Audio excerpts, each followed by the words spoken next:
ويعتد للموقف الفاصل والحق يحشد أشداده ويعتد للموقف الفاصل فصف الجحافل آساده ودكوا به دولة الباطل فصف الجحافل آساده ودكوا بها دولة الباطل نبي الهدى قد جفونا الكرى وعفنا الشهية من المطعم نبي الهدى قد جفونا الكرى وعفنا الشهية من المطعم نهضنا إلى الله لجل الصرى بروءات قرآننا المحكم نهضنا إلى الله لجل الصرى بروءات قرآننا المحكم والحق يحشد أشداده ويعتد للموقف الفاصل والحق يحشد أشداده ويعتد للموقف الفاصل فصف الجحافل آساده ودكوا به دولة الباطل فصف الجحافل آساده ودكوا به دولة الباطل يقى الكفر إما تبعت الهدى فأصبحت فينا الأقل مهتدى أخا الكفر إما تبعت الهدى فأصبحت فينا الأقل مهتدى وإما جهلت فنحن الكمات نقاضي إلى الروع من هددا وإما جهلت فنحن الكمات نقاضي إلى الروع من هددا والحق يحشد أشداده ويعتد للموقف الفاصل والحق يحشد أشداده ويعتد للموقف الفاصل فصف الجحافل آساده ودكوا به دولة الباطل فصف الجحافل آساده ودكوا بها دولة الباطل إذا لاذقناك ضعف الحياة وضعف الممات ولن تنجدا إذا لاذقناك ضعف الحياة وضعف الممات ولن تنجدا সেদিন সবাই আল্লাহরই বিধান পেয়ে দুঃখ বেদনা ভুলবে একাকী নিরমণী নির্জন পথে যাবে জানি হবে না সেদিন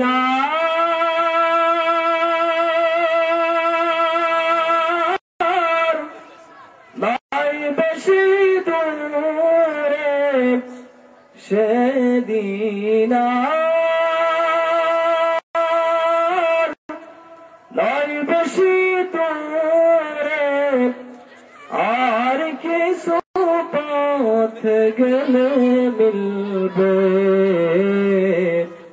সেদিন সবাই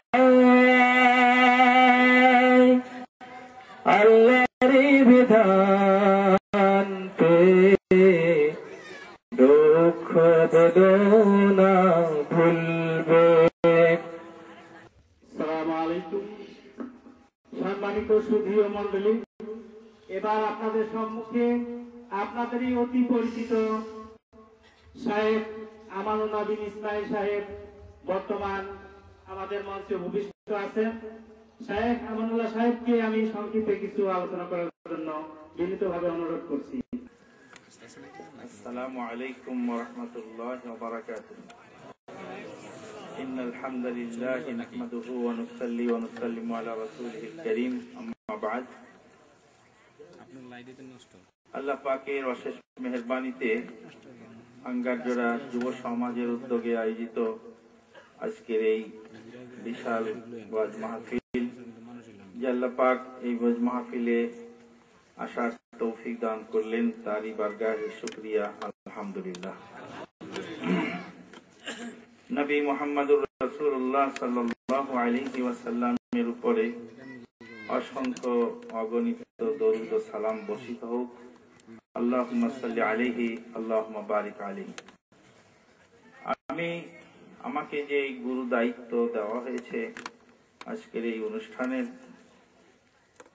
এই দায়িত্ব পালন করা আমার জন্য খুব কঠিন, কারণ এটি একটি বিরাট জিম্মাদারি।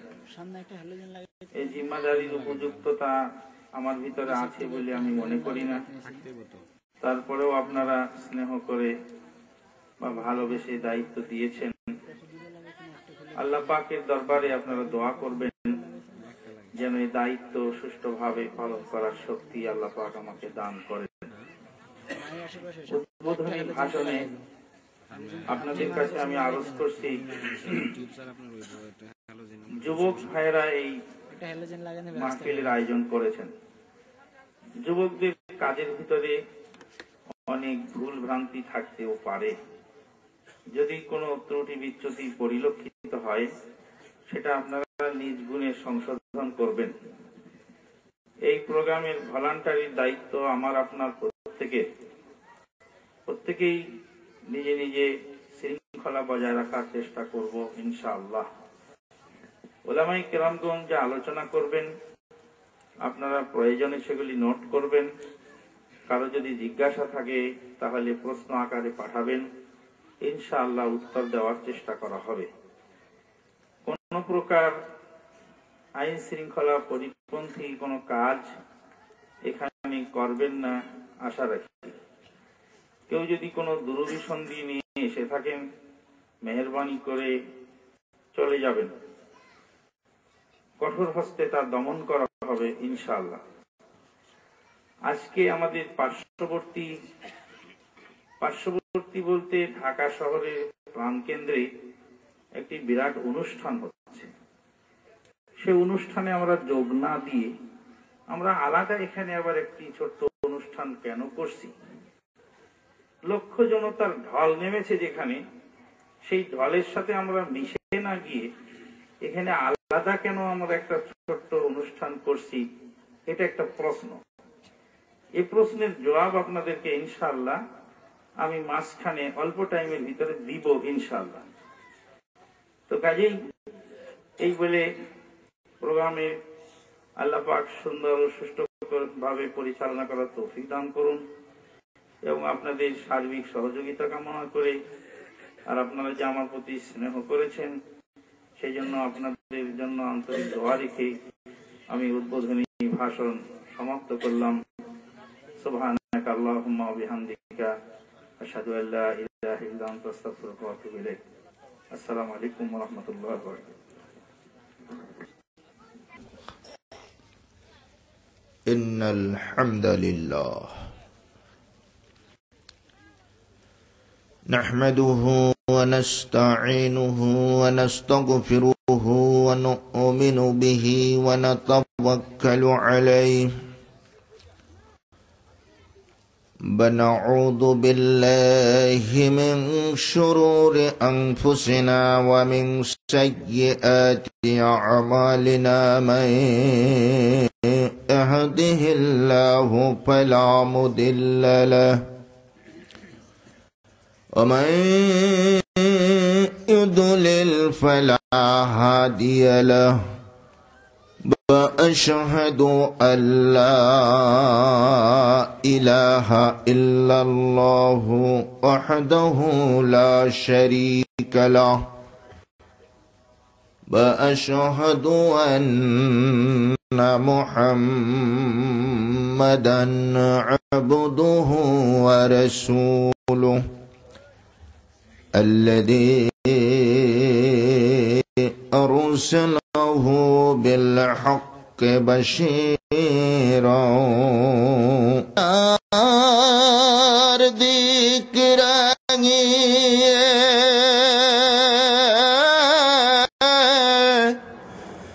জীবন খেয়াই ফুল ফুটিয়ে জীবন খেয়া ঝিলমিলিয়ে মন ভরিয়ে তোলে আকাশ হতে চাঁদ নেমেছে মা আমিনার কোলে আঁধার রাতে উঠলো যেন চাঁদের চিরাগ জ্বলে চাঁদের চিরাগ জ্বলে আকাশ হতে চাঁদ নেমেছে মা আমিনার কোলে আঁধার রাতে উঠলো যেন চাঁদের চিরাগ জ্বলে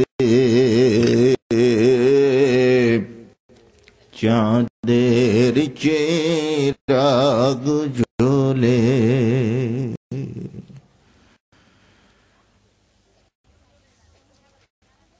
বন্ধুবর সভাপতি,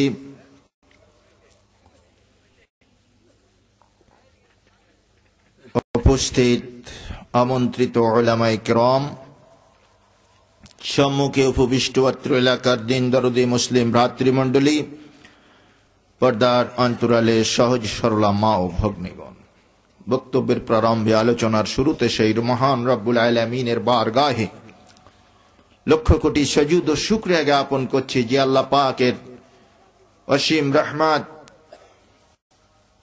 অসীম অনুকম্পার বদৌলতে আজকের এই সুন্দর ঘন মুহূর্তে আমরা বাংলাদেশের বিভিন্ন প্রচার মাধ্যম থেকে প্রচারিত নানা ধরনের চিত্ত বিনোদনমূলক অনুষ্ঠান মালা থেকে মুখ ফিরিয়ে নিয়ে দৈনন্দিন কর্মকাণ্ড কিছু সময়ের জন্য স্থগিত রেখে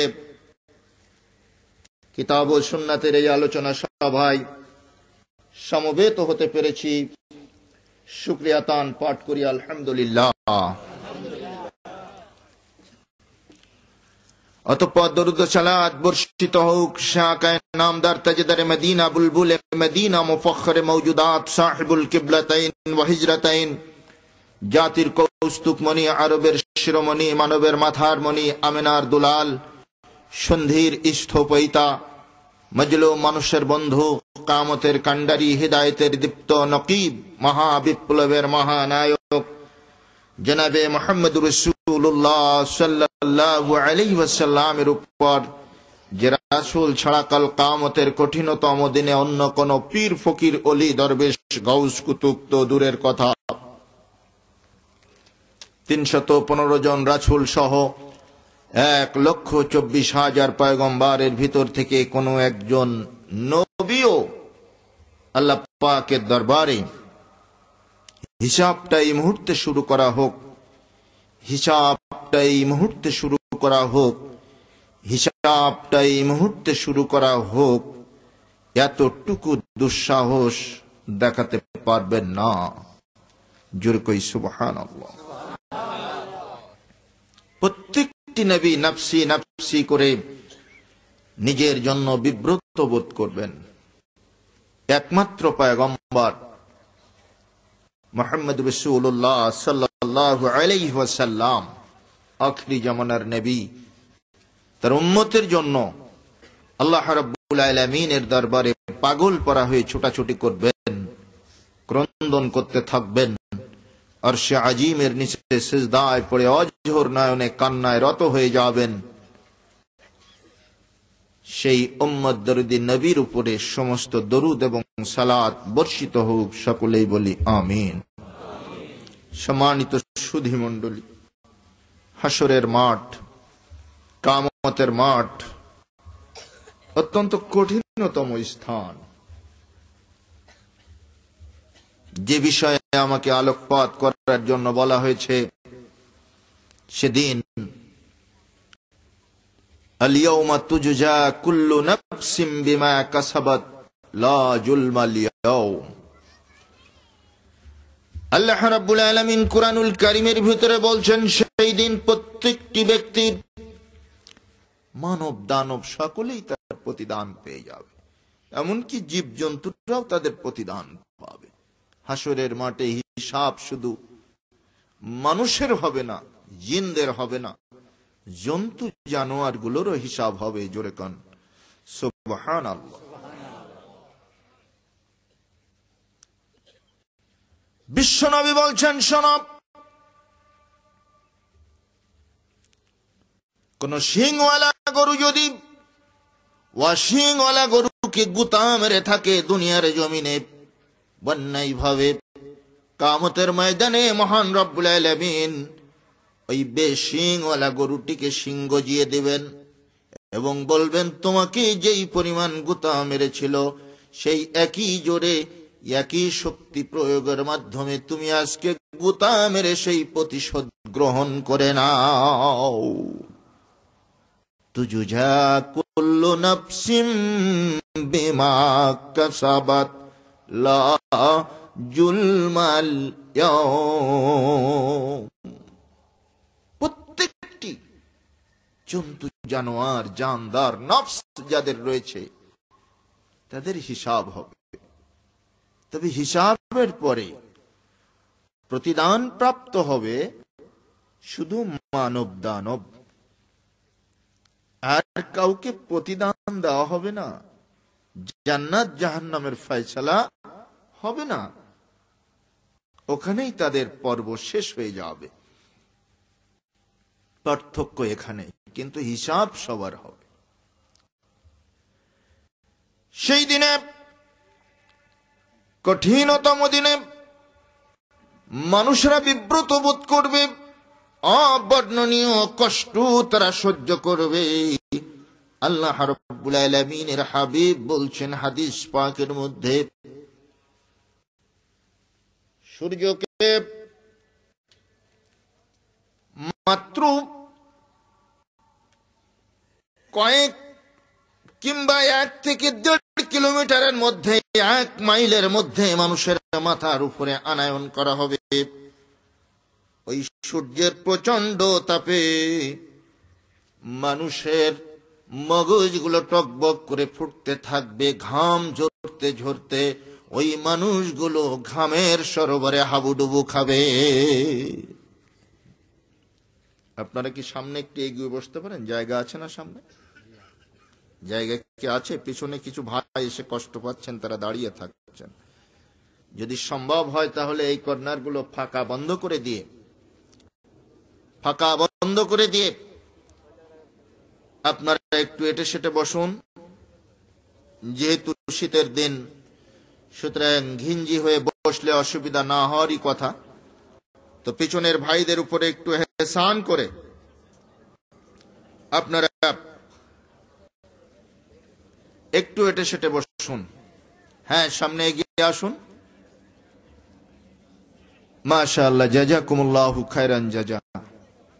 আল্লাহ আপনাদেরকে প্রতিদান দান করুন, উত্তম জাযা দান করুন। সকলেই বলি আমিন। আল্লাহ রাব্বুল আলামিন কিয়ামতের ময়দানে যেন আমাদের হিসাব এবং আমাদের আযাবটাকে সাহিল করে দেন, সহজ করে দেন। সবাই বলি আমিন। ময়দানে মাহশর কঠিনতম স্থান। সূর্য থাকবে মাত্র 1-1.5 কিলোমিটারের মধ্যে মাথার উপরে, অতি সন্নিকটবর্তী স্থানে বিরাজ করবে। ঘাম ঝরতে ঝরতে আল্লাহর হাবিব বলছেন, কারোর হাঁটু পর্যন্ত, কারোর কোমর পর্যন্ত, কারোর গলা পর্যন্ত। আল্লাহ নবী এভাবে দেখিয়ে দিলেন, কারোর লাগাম পর্যন্ত, অর্থাৎ মুখে হাত দিয়ে তিনি দেখিয়ে দিচ্ছেন এই পর্যন্ত, অর্থাৎ মুখগহ্বরের ভিতরে ঘামের পানি ঢুকতে থাকবে। লোকটা আকণ্ঠ নিমজ্জিত হয়ে বাঁচার জন্য আকুলি বিকুলি করতে থাকবে। জোরে কান সুবহানাল্লাহ। মুহাদ্দিসিনে কেরাম বলছেন, এটা পাপীদের পাপের মাত্রার অনুপাতে ঘামটা জমবে, ঘামের সরোবরে সে হাবুডুবু খেতে থাকবে। পাপের পরিমাণ যত বেশি হবে, ঘামের এই গভীরতা তত বেশি লোকটাকে কষ্ট দেবে। সকলেই বলি নাউযু বিল্লাহ। এই কঠিনতম দিনে আল্লাহ রাব্বুল আলামিন মানুষের হিসাব নিকাশ শুরু করবেন না। হিসাব শুরু হতে বহু দেরি। কখন হিসাব শুরু হবে, কখন জান্নাত জাহান্নামের ফয়সালা হবে, মানুষ কিছুই জানতে পারবে না। এই অবর্ণনীয় দুঃখ কষ্ট মানুষকে যখন অতিষ্ঠ করে তুলবে, সেই কঠিনতম দিনে, যেই দিন মানুষ কেউ কারোর দিকে অবকাশ পাবে না তাকানোর। আল্লাহর হাবিব বলছেন, আয়েশা শোনো, কিয়ামতের মাঠ এত কঠিন হবে, এত বিভৎস হবে, এত ভয় সংকুল হবে, সেই দিন মানুষ নারী পুরুষ সকলেই নগ্ন পদে উত্থিত হবে। তাদের পায়ে কোনো জুতা স্যান্ডেল থাকবে না, তাদের পরনে কোনো বস্ত্র থাকবে না। খাতনাবিহীন অবস্থায় ওই মানুষগুলো ময়দানে উঠে যাবে। হযরত উম্মুল মুমিনিন আয়েশা রাদিয়াল্লাহু তাআলা আনহা বড় লজ্জায় লাল হয়ে গেলেন এবং অত্যন্ত বিনয়ের সাথে বলছেন, ইয়া রাসূলুল্লাহ, বড় লজ্জার কথা শোনালেন। হে নবী আল্লাহ, সেই দিন যদি নারীদের পরনেও কোনো কাপড় না থাকে,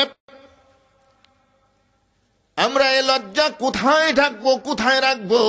কোন পুরুষ মানুষ যদি আমাদের লজ্জা স্থানের দিকে তাকায় গো, বড় লজ্জার কথা। নারীদেরকে বেবস্ত্র অবস্থায় তুলে আল্লাহ রাব্বুল আলামিন অত্যন্ত লজ্জার সম্মুখীন করে দিবেন নারী সমাজকে। আল্লাহর হাবিব বলেন, আয়েশা, এত কঠিন মুহূর্ত সেই দিন হবে, ইলতাক্কাস সাকু বিসাক, মানুষের একজনের গুছার একজনের গুছার সাথে লেগে এমন ভাবে ঘিঞ্জি হবে, ভিড় হয়ে যাবে।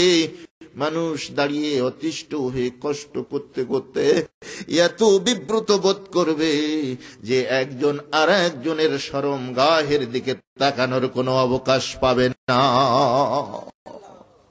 নারী পুরুষের শরম গাহের দিকে তাকাতে পারবে না, পুরুষ নারীর শরম গাহের দিকে তাকানোর অবকাশই পাবে না। চিন্তা করতে পারেন কত কঠিনতম সেই মুহূর্ত, কত কঠিন সেই দিন। মানুষেরা পাগল পারা হয়ে যাবে, কিভাবে বাঁচতে পারে। এক পর্যায়ে মানুষের ভিতরে এই প্রতিক্রিয়া জন্মাবে যে তারা বলতে থাকবে, হে আল্লাহ, হিসাবটা শুরু হয়ে যায়, হিসাবের পরে যদি জান্নাত পেয়ে যাই আলহামদুলিল্লাহ, যদি জাহান্নামও পাই তবুও ভালো। জাহান্নামে শাস্তিতে গিয়ে শাস্তি ভোগ করব, কিন্তু এই অবর্ণনীয় কষ্ট আর আমরা সহ্য করতে পারছি না। এই বিশাল ময়দানে কোটি কোটি মানুষের ভিতরে একদল চক্ষুবিহীন মানুষ সেই দিন একে অপরের সঙ্গে ঠুলোঠুলি করবে, তাদের চোখ থাকবে না। অথচ দুনিয়ার জমিনে তাদের চোখ ছিল, তাদের দৃষ্টি শক্তি ছিল। আল্লাহ রাব্বুল আলামিনের কাছে তারা ফরিয়াদ করে বলবে, মাবুদ, দুনিয়ায় আমরা চক্ষুষ্মান ছিলাম, আজকে কিয়ামতের মাঠে কেন আমাদেরকে চক্ষুবিহীন করে উঠানো হলো? অন্যেরা শাস্তি পাচ্ছে, তারাও কষ্ট সহ্য করছে, আমরাও কষ্ট সহ্য করছি, কিন্তু তাদের তো চক্ষু রয়েছে, তারা দেখতে পাচ্ছে, আর আমরা আন্ধা হয়ে একবার এখানে ঠুল খাচ্ছি আর একবার ওখানে। আল্লাহ, আমাদেরকে কেন চক্ষুবিহীন করে উঠানো হলো? আল্লাহ রাব্বুল আলামিন কুরআনুল কারীমে সূরা তাহার মধ্যে 144, 45 এবং 46 নম্বর আয়াতে বর্ণনা দিচ্ছেন, আমান আ'রাদা আন যিকরি ফাইন্না লাহু মাঈশাতান দানকা ওয়া নাহশুরুহু ইয়াওমাল কিয়ামাতি আ'মা। আমার জিকির থেকে যারা মুখ ফিরিয়ে নিয়েছে, কুরআনুল করিম আল্লাহ পাকের জিকির। 124, 25, 26 সূরা তোহা। 124, 25 এবং 26 নম্বর আয়াত আল্লাহ রাব্বুল আলামিন এই বিভৎস রূপরেখা বর্ণনা করেছেন। একদল মানুষকে আমা অন্ধ করে উঠানো হবে। কারা তারা? ওমান আ'রাদা আন যিকরি, যারা আমার জিকির থেকে, জিকির ইলাহি, এই কুরআনুল কারীম আল্লাহ পাকের বিধান, আল্লাহর ওহী থেকে মুখ ফিরিয়ে নিয়েছিল, দুনিয়ায় দাম্ভিক হয়েছিল। তারা নিজেদের দাম্ভিকতা প্রদর্শন করে, নিজেদের শৌর্য বীর্য, জনবল এবং ধনবলের কারণে আল্লাহ পাকের আনুগত্য করেনি। ওহীর বিধানের আলোকে নিজেদের জীবন গড়ার প্রয়োজন তারা বোধ করেনি। এই ধরনের কিছু মানুষকে আল্লাহ রাব্বুল আলামিন অন্ধা করে উঠাবেন। এই অন্ধা মানুষগুলো সেদিন প্রশ্ন করবে আল্লাহ পাকের দরবারে, লিমা হাশারতানি আ'মা ওয়া কাদ কুনতু বাসীরা, হে আল্লাহ আমাদেরকে কেন অন্ধা করে উঠানো হলো? আমরা তো দুনিয়াতে চক্ষুষ্মান ছিলাম। আল্লাহ রাব্বুল আলামিন জবাব দিবেন সেই দিন, কাযালিকা আতাতকা আয়াতুনা ফানাসিতাহা। অন্ধ হাসরবাসীরা শোনো, এইভাবে তোমাদের কাছে আমার কিতাব গিয়েছিল, আমার আয়াত গিয়েছিল, আমার নিদর্শনাবলী তোমাদের কাছে প্রেরিত হয়েছিল। আমি পয়গম্বর পাঠিয়ে আসমানি কিতাব দিয়ে তোমাদেরকে হিদায়াতের রাস্তা প্রদর্শন করেছিলাম। তোমরা সেই দিন আমার জিকিরকে ভুলে গিয়েছিলে, আমার আয়াতকে ভুলে গিয়েছিলে। আজকে আমিও তদ্রূপ তোমাদেরকে ভুলে গেছি। তোমাদের চোখ ছিল, দেখেও সেই দিন যেমন তোমরা দেখো নাই, আজকেও তোমাদেরকে আমি সেই ওই আন্ধা মানুষের মতো করে তৈরি করলাম। তোমাদের চোখ ছিল, এই কথাটা বেমালুম আমি ভুলে গেলাম। তাহলে আজকে পার্থিব জীবনে এই দুনিয়ার মোহে আমরা যারা আল্লাহর কিতাব থেকে মুখ ফিরিয়ে চলছি, কান্নাহুম হুমুরুম মুস্তানফিরা ফামা লাহুম আনিত তাযকিরাতি মুরিদুন। আল্লাহ পাক বলছেন, কি হলো ওদের, কি হয়েছে যে ওরা আমার তাযকিরা, আমার কিতাব থেকে মুখ ফিরিয়ে নিয়েছে, আমার বিধান থেকে মুখ ফিরিয়ে নিয়ে বন্য গাধার মতো এলো পাতাড়ি এদিকে সেদিকে ঘোরাফেরা করছে। ওদের কি হয়েছে? পরিণতিতে কিয়ামতের মাঠে আল্লাহ রাব্বুল আলামিন আমাদেরকে ভুলে যাবেন, আমাদেরকে আন্ধা করে ময়দানে মাহশরে উত্থিত করবেন। সুতরাং আল্লাহর কাছে পানা চাই। এই অবস্থা থেকে পরিত্রাণ পেতে হলে আল্লাহর কিতাবের দিকে ফিরে আসতে হবে। আল্লাহর ওহী ভিত্তিক নিজেদের জীবন জিন্দেগি গঠন করতে হবে, ব্যক্তি এবং পরিবার গঠন করতে হবে। এছাড়া গত্যন্তর নাই, উপায় নাই। এই মানুষগুলো কিয়ামতের ময়দানে চক্ষুবিহীন এবং চক্ষুষ্মান, যারা এই শাস্তির ভিতরে পতিত হবে, কঠিন যন্ত্রণা এবং কঠিন আযাবের ভিতরে নিপতিত হয়ে যাবে। এরা সকলেই মিলে সিদ্ধান্ত নেবে, চলুন আমাদের জন্য একজন শাফাআতকারী খুঁজে বের করি, যিনি আমাদের জন্য আল্লাহ সুবহানাহু তাআলার কাছে শাফাআত করবেন। এইটুকু শাফাআত যে আল্লাহ পাক যেন হিসাবটাই মুহূর্তে শুরু করে দেন, আল্লাহ যেন হিসাবটাই মুহূর্তে শুরু করে দেন। এর বেশি কিছু না। কারোর জাহান্নাম থেকে বাঁচিয়ে জান্নাতে দেওয়ার এ শাফাআত নয়, এতটুকু মাত্র যে আল্লাহ যেন এই মুহূর্তে হিসাবটা শুরু করে দেন। এই কঠিন অবর্ণনীয় দুঃখ কষ্ট আর আমরা বরদাস্ত করতে পারছি না।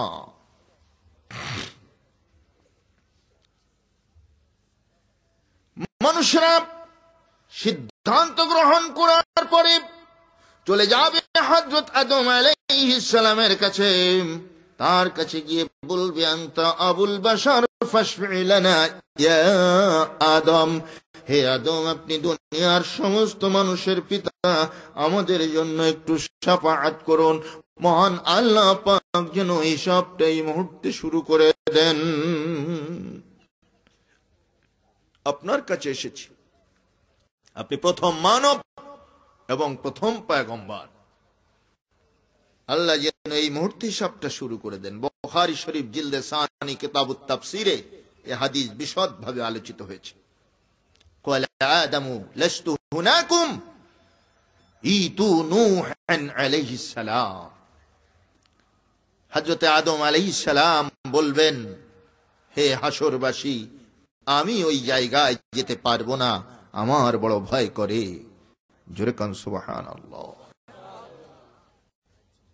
আদম নবী প্রথম পয়গম্বর এবং প্রথম মানুষ ভয়ে সন্ত্রস্ত হয়ে আল্লাহ পাকের কাছে যাওয়া থেকে পানাহ চাচ্ছেন। মানুষের কাছে বলছেন আমি পারবো না ওখানে যেতে, আমার বড় ভয় করে। আল্লাহ রাব্বুল আলামিন আমাকে এবং আমার বিবিকে জান্নাতের ভিতরে পয়দা করেছিলেন, জান্নাতের ভিতরে রেখেছিলেন, সেখানে স্থান দিয়েছিলেন। তিনি ঘোষণা করেছিলেন, ইয়া আদামুসকুন আনতা ওয়া যাওজুকাল জান্নাতা ওয়া কুলা মিনহা রাগাদান হাইথু শি'তুমা ওয়া লা তাকরাবা হাযিহিশ শাজারাতা ফাতাকুনা মিনাজ জালিমিন। হে আদম, তুমি এবং তোমার স্ত্রী জান্নাতের ভিতরে বসবাস করো, জান্নাতের অনাবিল সুখ ও শান্তি উপভোগ করো, যত রকমের নাজ নিয়ামত রয়েছে সবকিছু তোমরা ভোগ করো, কিন্তু খবরদার খবরদার এই বৃক্ষটির কাছে যেও না। ফাতাকুনা মিনাজ জালিমিন, তাহলে তোমরা জালিমদের অন্তর্ভুক্ত হয়ে যাবে, অত্যাচারীদের অন্তর্ভুক্ত হয়ে যাবে। হযরত আদম আলাইহিস সালাম বলবেন, হ্যাঁ হাসরবাসী, সেই দিন জান্নাতের মধ্যে আমি ওই বৃক্ষের কাছে গিয়েছিলাম, আমি এবং আমার বিবি শয়তানের কুহাকে পড়ে এবং সেই বৃক্ষের ফল ভক্ষণ করেছিলাম। আল্লাহ পাক আমাদেরকে জান্নাত থেকে বিতাড়িত করে দুনিয়ার জমিনে পাঠিয়ে দিয়েছিলেন, নির্বাসন দিয়েছিলেন। সেই দুনিয়ার জমিনে কাঁদতে কাঁদতে অসংখ্যবার ক্ষমা চাইতে চাইতে আল্লাহ আমাকে ক্ষমা করেছেন, মাফ করেছেন। আমি বেঁচে গেছি, আমি পরিত্রাণ পেয়ে গেছি। কিন্তু আজকে প্রথম নম্বরে আল্লাহ রাব্বুল আলামিন কাহান মূর্তি ধারণ করে বসেছেন কুরসির উপরে।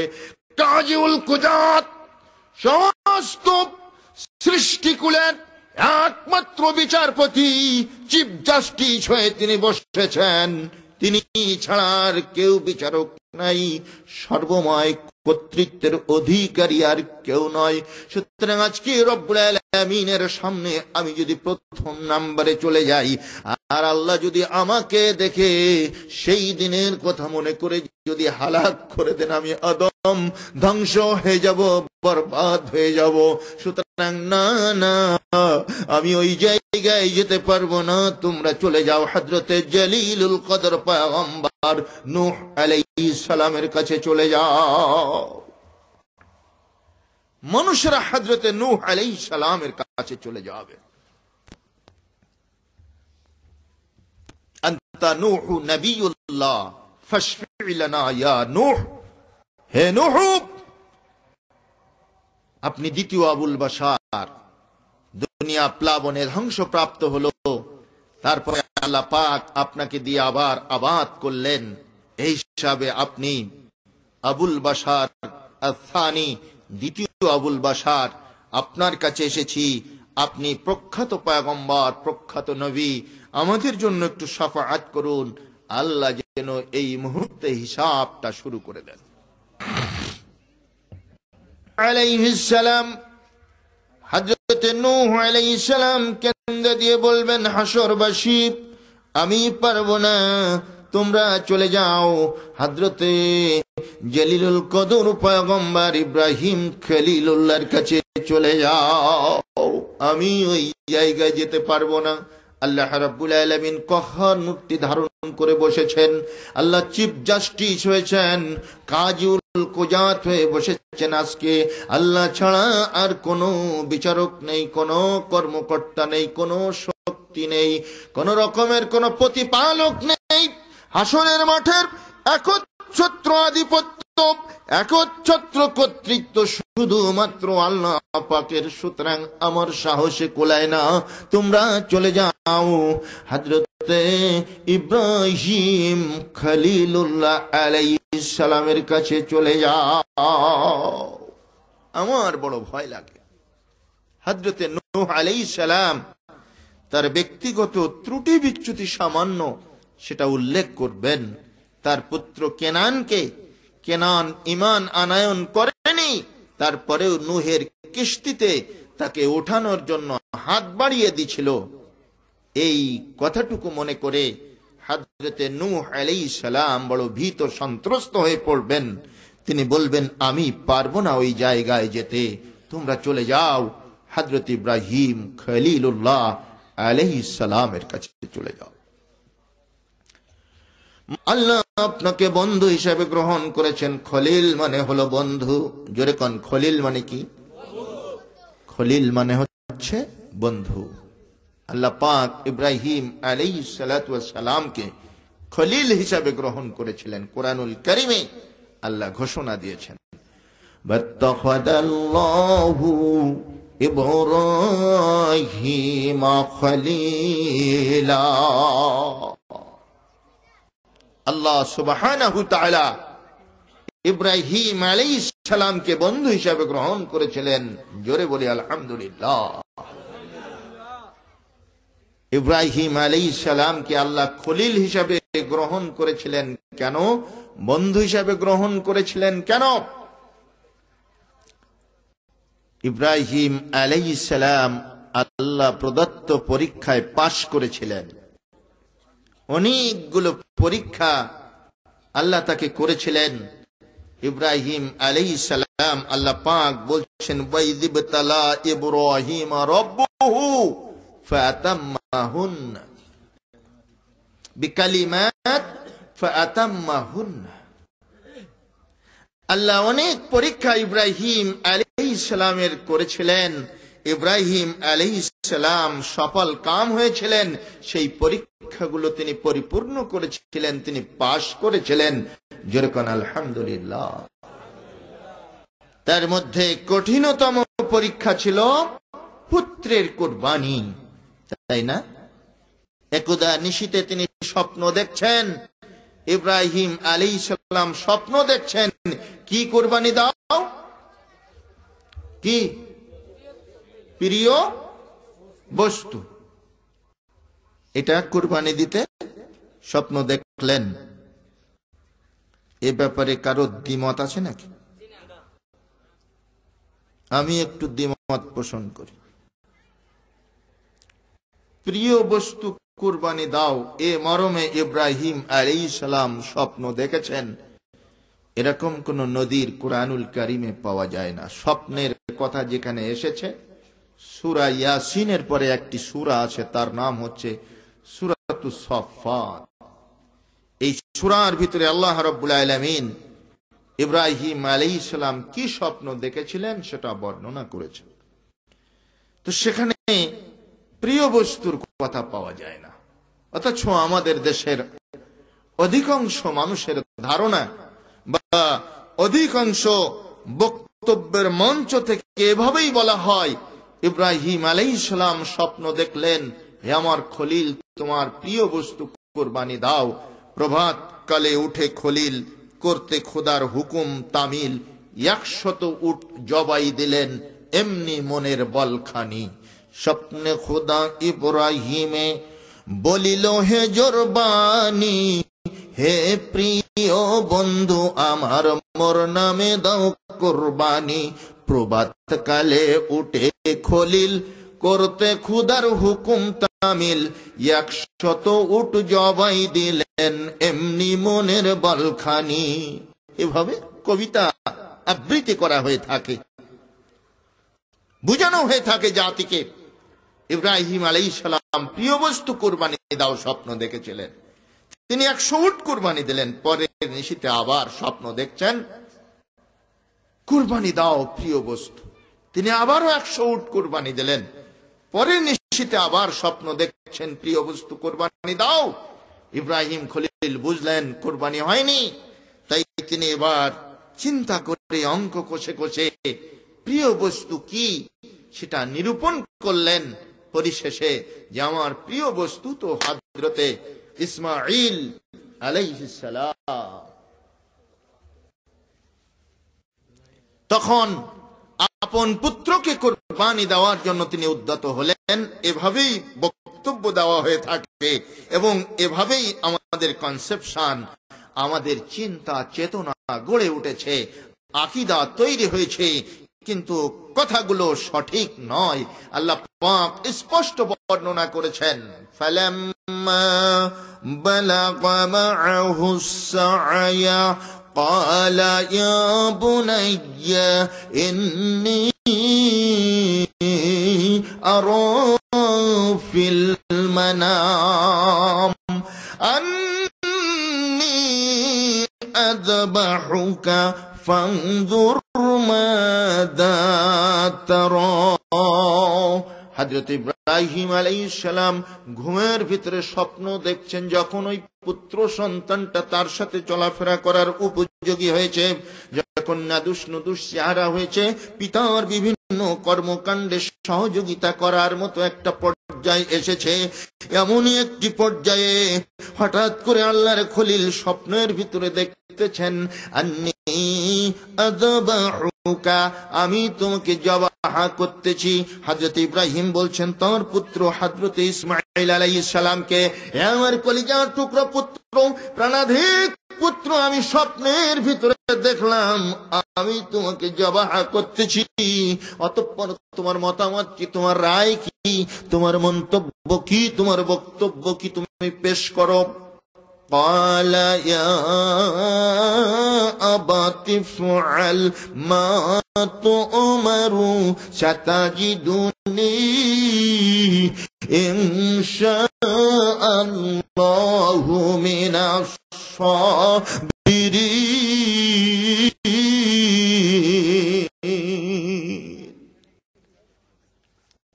আল্লাহর খলিলের পুত্র হযরত ইসমাঈল যে জবাব দিয়েছিলেন, আল্লাহ পাক কুরআনুল কারীমের ভিতরে সেটা কোট করে দিয়েছেন। কি? হে আমার আব্বা, ইফআল মাযা তু'মারু, আপনি সেটা বাস্তবায়ন করুন যে আদেশে আপনি আদিষ্ট হয়েছেন। ইসমাঈল কিন্তু একথা বলছেন না যে স্বপ্ন দেখেছেন সেটা বাস্তবায়ন করেন, একথা বলছেন না। কি বলছেন? বলছেন ইফআল মাযা তু'মারু, সেটা আপনি করেন, সেটা বাস্তবায়ন করেন যে আদেশে আপনি আদিষ্ট হয়েছেন। কারণ নবীদের স্বপ্ন হলো ওহী। যেরকম নবীদের স্বপ্ন কি? ওহী। আল্লাহর খলিল ইব্রাহিম ডাইরেক্ট স্বপ্নের মাধ্যমে আদিষ্ট হয়েছিলেন। এই প্রত্যাদেশ তার উপরে অর্পিত হয়েছিল, ইসমাঈলকেই কুরবানি করতে হবে। এই স্বপ্ন দেখার পরে আল্লাহর খলিল যদি উট কুরবানি দিতেন, পরীক্ষায় পাশ হতো না ফেল হতো? পাশ হতো না ফেল হতো? অথচ আমরা বলি এই ঘটনা আর কান্দি, লাভ কি? ইব্রাহিম আলাইহিস সালামকে খাটো করে দিলাম। ইব্রাহিমের সম্মান অনেক বড় করে আল্লাহ পাক তুলে ধরেছেন কোরআনুল কারীমের ভিতরে, আর আমি ইব্রাহিম আলাইহিস সালামকে ছোট করে দিলাম, খাটো করে দিলাম। মাআযাল্লাহ, আল্লাহর কাছে পানা চাই এ ধরনের বক্তব্য থেকে। এ ধরনের ধারণা বিশ্বাস আমাদের মধ্যে যদি থাকে, ওটা বিলীন করে দিতে হবে, পরিত্যাগ করতে হবে। আল্লাহর খলিল ডাইরেক্ট স্বপ্ন দেখেছিলেন ইসমাঈলকে কুরবানি করছেন, তিনি সেটাই বাস্তবায়ন করেছিলেন। জোরে কোন সুবহানাল্লাহ। মনে করেন আপনার বিহাইয়ের অসুখ হয়েছে, সংবাদ পেলেন বিহাই অসুস্থ, ফোনে আপনি জানতে চাইলেন ডাক্তারে কি খেতে বলেছে, সংবাদ আসলো দুধ খেতে বলেছে, দুধ। এখন আপনি বাজারে গেলেন, দেখতে পেলেন দুধ বিক্রি হচ্ছে, 1 কেজি দুধের দাম 50 টাকা, আর 5 কেজি ঘোলের দাম 50 টাকা। দুধে মাখন তুলে নেওয়ার পরে যে অবশিষ্ট অংশ থাকে তাকে ঘোল বলে তো এদিকে নাকি? ঘোল, জি, মাঠা। 5 কেজি মাঠা বিক্রি হচ্ছে 50 টাকায়, আর 1 কেজি দুধ বিক্রি হচ্ছে 50 টাকায়। এখন আপনি দেখলেন যে মাশাআল্লাহ 1 কেজি দুধ কিনতে 50 টাকা খরচা হবে, তার চাইতে আমি 20 টাকা দিয়ে 2 কেজি মাঠা নিয়ে যাই, তাহলে পরিমাণেও বেশি হবে, টাকাও 30 টাকা বেঁচে যাবে। আপনি মাঠা নিয়ে বেয়াইয়ের বাড়িতে গিয়ে হাজির হলেন। দুধ খেতে চেয়েছিলেন বেহাই, আপনি নিয়ে গেছেন ঘোল, আপনি নিয়ে গেছেন মাঠা। বেয়াই খুশি হবে না বেজার হবে? আস্তে আস্তে করে কোন খুশি হবে না বেজার হবে? হায় রে বেহাই, তোমাকে চিনতে আর আমার বাকি নাই। তুমি দুধ খাইতে চাইছি, ডাক্তারে দুধ খাওয়ার অ্যাডভাইস করছে, আর আমার জন্য মাঠা নিয়ে আইছো। মাঠা তোমার মাথায় ঢালি, তোমার মতো বেহাইয়ের আমার কোনো প্রয়োজন নেই, যাও। বেহাইয়ের মন, বেহাইয়ের প্রবৃত্তি, বেহাইয়ের মানসিকতা একদিনে চেনা হয়ে যাবে নাকি বলেন? হযরত ইব্রাহিম খলিলুল্লাহ আলাইহিস সালাম স্বপ্ন দেখাছিলেন, পুত্র কুরবানি করছেন। আন্নী আযবাহুকা ফানজুর মাযা তারা, হে আমার কলিজার টুকরা পুত্র, আমি ঘুমের মধ্যে দেখেছি, স্বপ্নে দেখছি আমি তোমাকেই কুরবানি করতেছি, সুতরাং এই ব্যাপারে তোমার মতামত কি আমাকে জানাও। হযরত ইসমাঈল বললেন, হে আমার আব্বা, যেই আদেশে আপনি আদিষ্ট হয়েছেন আপনি সেটা কমপ্লিট করে ফেলেন, ইনশাআল্লাহ আমাকে আপনি ধৈর্যশীলদের অন্তর্ভুক্ত পাবেন। এবার আল্লাহ পাক বর্ণনা করতেছেন, ফালাম্মা আসলামা ওয়া তাল্লাহু লিল জাবিন, পিতা এবং পুত্র যখন এইভাবে আত্মপ্রত্যয় সৃষ্টি করলো নিজেদের মধ্যে, যখন তারা পরস্পর আত্মসমর্পণ করলো মহান মাহবুদের দরবারে, হযরত ইব্রাহিম আলাইহিস সালাম ধাক্কা মেরে জমিনের উপরে তার কলিজার টুকরা ইসমাঈলকে ফেলে দিলেন। ওয়া নাদাইনাহু আইয়া ইব্রাহিম, আল্লাহ বলছেন আমি আসমান থেকে ইব্রাহিমকে ডাক দিয়ে বললাম, হে ইব্রাহিম, কদ সাদ্দাকতার রুয়া, নিশ্চয়ই তুমি তোমার স্বপ্নকে বাস্তবে রূপায়ণ করেছো, আর প্রয়োজন নাই রে, আর এগোতে হবে না, ছুরি আর চালু করতে হবে না, আমি পেয়ে গেছি যা তোমার কাছে চাইছিলাম তাই তোমার কাছ থেকে পেয়েছি। ইব্রাহিম, তোমাকে খলিল হিসাবে, বন্ধু হিসাবে আমি গ্রহণ করে নিলাম। তাম দুনিয়ার মানুষের মাঝখানে কুরআনুল কারীমে উদাত্ত ঘোষণা দিয়ে আল্লাহ বলে দিলেন, ওয়াত্তাখাযাল্লাহু ইব্রাহিম খলিলা। সেই খলিল কিয়ামতের ময়দানে আল্লাহ রাব্বুল আলামিনের দরবারে যাবেন না, সমস্ত হাসরবাসী আবেদন করে বলবে, ইব্রাহিম একবার মাত্র মাবুদের কাছে গিয়ে আমাদের জন্য শাফাআত করুন। আল্লাহ যেন এই মুহূর্তে সবটা শুরু করে দেন, হিসাবের পরে জান্নাত জাহান্নাম যা ফয়সালা হবে তাই মেনে নেব। ইব্রাহিম একটুখানি আমাদের জন্য শাফাআত করো, আল্লাহ যেন এই মুহূর্তে সবটা শুরু করে দেন। ক্বালা ইব্রাহিম লাস্তু হুনাকুম ইতু মুসা কালিমাল্লাহি আলাইহিস সালাম।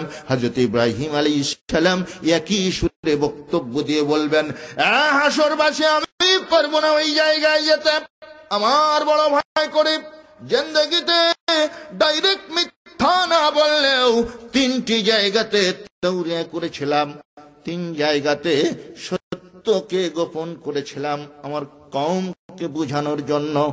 আমার কওম বলেছিল, হে ইব্রাহিম চলো ওই যে লাত, উজ্জা, হবল, মানাত বড় বড় ঠাকুরের পূজা হচ্ছে, রথের মেলা হচ্ছে, ওই পূজার বাজারে চলো।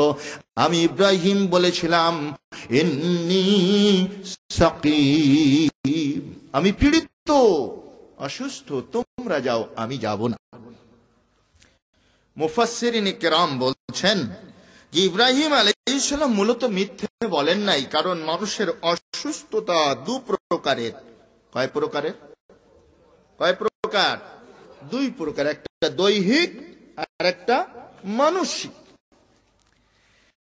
যে পয়গম্বর আল্লাহর ওয়াহদানিয়তের দিকে কওমকে ডাক দেয়, আল্লাহর উলুহিয়াত প্রতিষ্ঠা করতে চায়, জনগণের কাছে তাওহীদের দাওয়াত দেয়, তার দাওয়াত অ্যাভয়েড করে জনগণ যদি মূর্তির পূজা করে, জনগণ যদি তারকা পূজা করে, লাত, উজ্জা, হবল, মানাত এ ধরনের ঠাকুর পূজা করে, মূর্তি পূজা করে, তাহলে ওই পয়গম্বরের মনটা অবশ্যই স্বাভাবিক থাকার কথা নয়। এই অর্থে তিনি মানসিকভাবে অসুস্থ ছিলেন, অতঃপর তার কথাটা একেবারে মিথ্যা ছিল না। 2 নাম্বার, তারা পূজার মেলায় চলে গেল। ইব্রাহিম খলিলুল্লাহ আলাইহিস সালাম একাই থাকলেন কাবায়। তিনি সমস্ত মূর্তিগুলা ভেঙে চুরমার করে দিয়ে হবল নামক বড় একটা ঠাকুরের কাঁধের উপরে কোঠারটা বাঁধিয়ে দিয়ে রাখলেন। কওমের লোকেরা পূজার মেলা থেকে এসে জিজ্ঞেস করলো, ইব্রাহিম এ কাজ কে করেছে? হযরত ইব্রাহিম আলাইহিস সালাম বললেন, হবলকে জিজ্ঞেস করো, আমি কি জানি, হবলকে জিজ্ঞেস করো। মাটির মূর্তি কথা বলতে পারে নাকি? তা যদি না পারে তাহলে মাটির পুতুলের কাছে ঋদ্ধি কামনা করো, শান্তি কামনা করো, সন্তান সম্পদ ভিক্ষা চাও কেন? বুঝতে পেরেছি এ কাজ তুমি করেছো।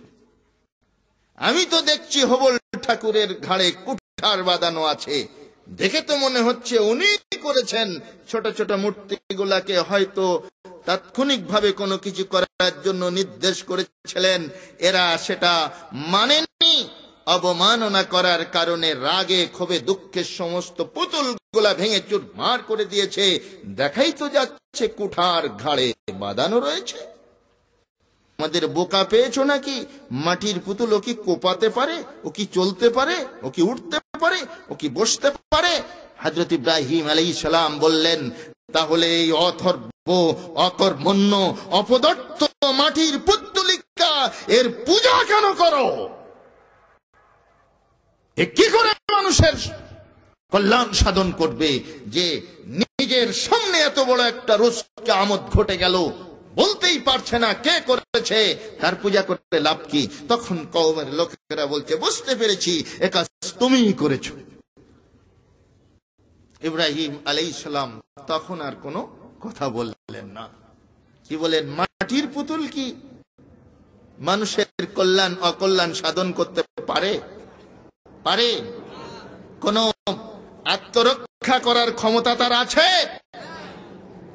কবি রবীন্দ্রনাথ ঠাকুর তার এক কাব্যের ভিতরে বলেছেন, মুগ্ধ ওরে স্বপ্ন ঘরে যদি প্রাণের আসন কোণে, ধুলায় গড়া দেবতারে লুকিয়ে রাখি সঙ্গোপনে, চিরদিনের প্রভু তবে তোদের প্রাণে বিফল হবে, বাহির এসে দাঁড়িয়ে রবে কতই না যুগ যুগান্তরে। দেখেছেন, একজন পৌত্তলিক মানুষ, একজন হিন্দু মানুষ মাটির পুতুলের পূজা অর্চনা করা, এর অসারতা প্রমাণ করে, এর যে বিফলতা প্রমাণ করে কাব্যের ভিতরে কত সুন্দর কথা তিনি বললেন। মুগ্ধ ওরে স্বপ্ন গড়ে যদি প্রাণের আসন কোণে, ধুলায় গড়া দেবতারে লুকিয়ে রাখি সঙ্গোপনে, চিরদিনের প্রভু তবে। চিরদিনের প্রভুকে যেরকম কে? আল্লাহু লা ইলাহা ইল্লা হুয়াল হাইয়ুল কাইয়্যুম, তিনি হচ্ছে চিরঞ্জীব, নিত্য বিরাজমান। সেই চিরদিনের প্রভু তবে তোদের প্রাণে বিফল হবে, বাহির এসে দাঁড়িয়ে রবে কতই না যুগ যুগান্তরে। আল্লাহ পাক তার মুখ থেকে কত সুন্দর কথা বের করে নিয়েছেন তাওহীদের পক্ষে আর মূর্তি পূজার বিপক্ষে। শুধু কি তাই, তিনি আরো বলেছেন, রথযাত্রা সমারোহ মহা ধুমধাম, ভক্তেরা লুটিয়ে শির করিছে প্রণাম। রথ ভাবে আমি দেব, পদ ভাবে আমি, মূর্তি ভাবে আমি দেব, হাসেন অন্তর্যামী। ইব্রাহিম আলাইহিস সালাম এই অকর্মণ্য, অপদর্থ, নিশ্চল এবং এই অথর্ব মাটির পুতুলের পূজার অসারতা প্রমাণ করার জন্যই এই কারচুপি করেছিলেন। ডাইরেক্ট আমি করিনি কথা তিনি বলেননি। লোকেরা তাকে পানিশমেন্ট দিয়েছিল, কি দিয়েছিল সে ঘটনা লম্বা, যেহেতু ময়দানে মাহশরের বয়ান, তাই ওদিকটাতে আর গেলাম না। 3 নম্বর তাওরিয়া হচ্ছে জালিম বাদশার ভূখণ্ড দিয়ে যখন তিনি অতিক্রম করছিলেন, সেই বাদশার খাসলাত ছিল, তার বদঅভ্যাস ছিল, স্বামী স্ত্রী একসঙ্গে গেলে তাদেরকে পাকড়াও করা হতো এবং স্বামীকে এক ঘরে রেখে স্ত্রীকে আর এক ঘরে রেখে সেই স্ত্রীর শ্লীলতাহানি করা হতো, সেই স্ত্রীর সতীত্বকে হরণ করা হতো। ইব্রাহিম আলাইহিস সালাম তার স্ত্রী সারার ইজ্জতের নিরাপত্তা বিধানের জন্য বললেন, হে সারা শোনো, আল্লাহর জমিনে এই বিশাল ভূখণ্ডে তুমি একজন মুসলিম আর আমি একজন মুসলিম, তুমি একজন মুসলিম নারী, আমি একজন মুসলিম পুরুষ, এ অর্থে আমরা পরস্পর দিনী ভাই বোন।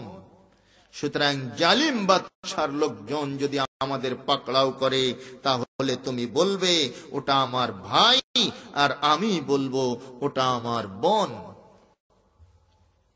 যথা সময়ে তারা ধৃত হলেন, পাকড়াও হয়ে গেলেন।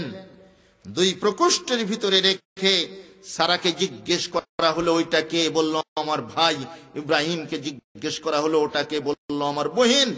এরপরে ওই জালিম বাদশাহ হযরতে সারা তার রূপ লাবণ্য দেখে সে নিজে আত্মহারা হয়ে গিয়েছিল এবং তার কুপ্রবৃত্তি চরিতার্থ করার জন্য হযরতে সারার দিকে তার এই হাত বাড়িয়েছিল, লোলুপ দৃষ্টি দান করেছিল।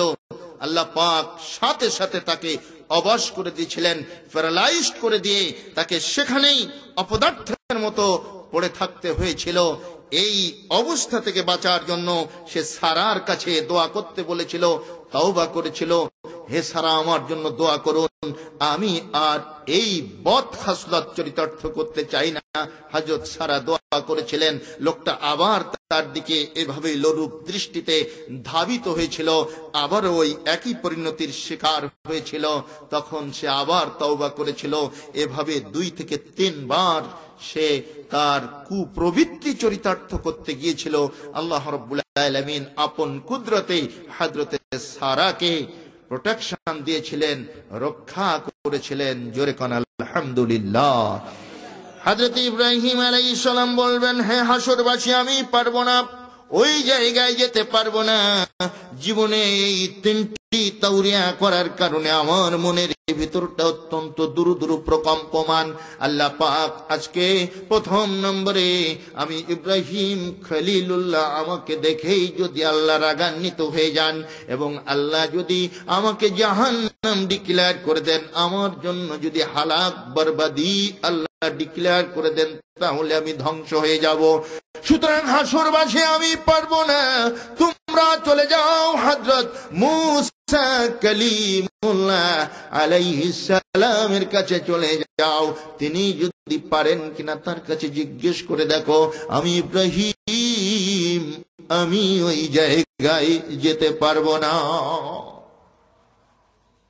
মানুষরা চলে যাবে হযরত মুসা আলাইহিস সালামের কাছে।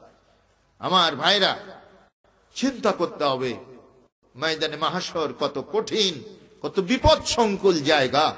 হযরতে আদম আলাইহিস সালাম পারবেন না, হযরতে নূহ আলাইহিস সালাম পারতেছেন না, হযরত ইব্রাহিম খলিলুল্লাহ আলাইহিস সালাম পারবেন না, তবে পীর সাহেবরা পারবে, তাই না? যারা মুখ বন্ধ করে থাকলেন তারা মনে করছেন না কি পীর সাহেবরা পারবে? পারবে না। আর একটা প্রশ্ন আপনাদের কাছে জিজ্ঞেস করি, বলুন তো, পীর বড় না নবী বড়? নবী বড়। পীর সাহেব কোনদিন নবীদের চাইতে বড় হতে পারে না। অথচ আজকে আমরা বিভ্রান্তির ভিতরে পড়ে গেলাম। এ বক্তব্য দিলে অনেক সময় আবার অনেকে ভুল বোঝার চেষ্টা করেন যে পীর ওলি বুজুর্গানে দিনকে আমরা মন্দ বলেছি, নিন্দা করেছি। জি না, এ ভুল ব্যাখ্যা করবেন না। যারা পীর মাশায়েখ, যারা এদেশে বুজুর্গানে দিন, যারা এদেশে ইসলাম এনেছিলেন, ইসলামের আবাদ করেছিলেন, হযরত শাহজালাল রহমতুল্লাহ আলাইহি সেই রাজা গৌর গোবিন্দর সাথে লড়াই করে, জিহাদ করে ইসলাম প্রতিষ্ঠা করেছিলেন। তারা ছিলেন নিঃসন্দেহে আল্লাহর ওলি। কিন্তু তাদের মাজারে আজকে যে ওরছের নামে, তাদের মাজারে আজকে যে কবর পূজার নামে বিভিন্ন ধরনের শিরক এবং বেদাতি আকীদা আমল সেখানে চলছে, এগুলার সাথে এই পীর মাশায়েখদের কোনো সম্পর্ক নেই। ইতিহাস থেকে প্রমাণ করতে কেউ পারবে না। আজকে মাজার কেন্দ্রিক ব্যবসা চলছে, মানুষেরা ঢোল তবলা চাক্কি বাজাচ্ছে আর বলছে যত নবী ওলি হবে মালগাড়ি ইঞ্জিন হয়ে টেনে নিয়ে যাবে ইনায়েতপুরি। জোরে কার নাউযুবিল্লাহ। নবীর চাইতে পীর সাহেবদেরকেই বড় বানিয়ে দেওয়া হচ্ছে। বলা হচ্ছে, হায় বড় পীর আব্দুল কাদের জিলানের জিলানি, তোমারই নামের গুণে আগুন হয়ে যায় পানি। জোরে কার নাউযুবিল্লাহ। কোশ্চিন কালেও বড় পীর আব্দুল কাদের জিলানির নামে আগুন পানি হতে পারে না। আগুন পানি হয় একমাত্র আল্লাহর নামে, আল্লাহর নির্দেশে। জোরে কার আগুন পানি হয় কার নির্দেশে? আল্লাহর নির্দেশে। এ পাওয়ার একমাত্র আল্লাহ। আমরা কোন পীর মাশায়েখ বুজুর্গানে দিনকে খাটো করে দেখতে চাই না, কিন্তু তাদের নামে যে বিভ্রান্তিকর তত্ত্ব আজকে মুসলিম সমাজে প্রচার করা হচ্ছে, এর সাথে ওই সমস্ত পীর মাশায়েখদের বিন্দু বিসর্গ সম্পর্ক নেই। আকীদা দুরস্ত করতে হবে। বলা হচ্ছে দুই কুলের সুলতান ভান্ডারী, দুই কুলের সুলতান। বাবা ক্ষণেক থাকে জমিনেতে, ক্ষণেক থাকে আসমানেতে, এক পলকে সায়ের করে সারাটি জাহান। জোরে কার নাউযুবিল্লাহ। এক পলকে সারা জাহান সায়ের করতে একমাত্র আল্লাহ ছাড়া অন্য কেউ পারেন না। তা যদি পারতাম, কেউ যদি এক পলকে সায়ের করতে পারত সারা জাহান, আমার বিশ্ব নবী মুহাম্মদুর রাসূলুল্লাহ সাল্লাল্লাহু আলাইহি ওয়াসাল্লাম যেদিন বিপদ সংকুল মুহূর্তে, অত্যন্ত ভয়াবহ মুহূর্তে আল্লাহর নির্দেশে তিনি মক্কা ধাম ছেড়ে, মাতৃভূমি ছেড়ে মদিনায় হিজরত করে গেলেন। আহারে কত কষ্ট সহ্য করে রাতে দিনে অত্যন্ত সংগোপনে লোহিত সাগরের উপকূল দিয়ে হাঁটতে হাঁটতে তিনি চলে গেলেন। কখনো উটির পিঠে চড়ে, কখনো পায়ে হেঁটে তিনি চললেন মদিনা মুনাওয়ারার দিকে। আল্লাহ রাব্বুল আলামিন যদি কোন মানুষের পক্ষে এক পলকে সারা জাহান সফর করার সম্ভাবনা থাকতো, তাহলে অবশ্যই অবশ্যই বিশ্ব নবীকে একটি মুহূর্তের ভিতরে এই মক্কা ধাম থেকে মদিনা মুনাওয়ারায় পৌঁছে দিতেন। মদিনা মুনাওয়ারায় তিনি পৌঁছে দিতেন, কিন্তু সেভাবে তিনি করেন নাই। অর্থাৎ বিশ্বনবী মুহাম্মদ রাসূলুল্লাহ সাল্লাল্লাহু আলাইহি ওয়াসাল্লাম যে কাজ যেভাবে করতে পারেননি সে কাজ অন্য কেউ সেভাবে করতে পারে, তাকে টপকে গিয়ে এ ধারণায় বিশ্বাস পোষণ করা আদৌ ঠিক নয়, আদৌ ঠিক নয়। এজন্য আমার ভাইরা, আকীদা দুরুস্ত করতে হবে। কোন পীর মাশায়েখের কবরে গিয়ে ইস্তেমদাদে রূহানি আধ্যাত্মিক সাহায্য এটা চাওয়া যাবে না। কবরবাসীরা জীবিত মানুষের কোন সাহায্য করতে পারে না। তা যদি পারত, বিশ্বনবী মুহাম্মদ রাসূলুল্লাহ সাল্লাল্লাহু আলাইহি ওয়াসাল্লাম মরণের পরে সাহায্য করতে পারতেন সাহাবীদেরকে। নবী ইন্তেকাল করেছেন, নবীর লাশ 3 দিন পর্যন্ত হযরত আয়েশা রাদিয়াল্লাহু তাআলা আনহার হুজরার ভিতরে সংরক্ষিত, দাফন করা হচ্ছে না, কারণ ইসলামী খেলাফতের ফয়সালা হচ্ছে না। আনসার সাহাবীরা বলছেন, রাসূল নেই, আজকে আমরা খেলাফতের মসনদে বসবো, কারণ নবীকে আমরা নুসরত করেছিলাম, হিজরত করে আমাদের কাছে এসেছিলেন, আমরা জায়গা জমি দিয়েছিলাম, আমরা বদরে, ওহুদে, খন্দকে, খয়বরে, তাবুকে, হুনায়নে আমরা লড়াই করেছি, ইসলামের জন্য, নবীর জন্য, দ্বীনের জন্য আত্ম উৎসর্গ করেছি। নবী নাই, আজকে খেলাফত আমাদের।